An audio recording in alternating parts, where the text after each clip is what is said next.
د طالبانو تازه خبرداری، طالبان جعلي پاسپورټونه چاپ شوي د پیسو بدل کې ویشل کیږي.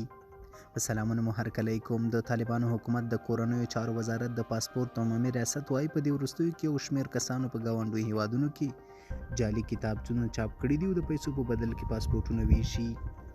دغه ریاست د دوشنبې په ورځ ویلي دی چې د یوې اعلامیې په خپرولو یو شمېر کسان د طالبانو د استخباراتو سرتیرو لخوا په دې اړه نیول شوي او څېړنې ورڅخه روانې دي. یاد ریاست زیاته کړې ده چې د نیول شویو کسانو د اطلاعاتو او اعترافاتو له مخې هغوی په ګاونډیو هیوادونو کې د پاسپورټ سپینې کتابچې چاپ کړي، په قاچاقي ډول یې افغانستان ته راوړي او دلته یې بیا په خلکو پلوري. د پاسپورټ ریاست نه ده روښانه کړې چې دغه سپینې کتابچې په کوم ګاونډي هیواد کې چاپ شوي.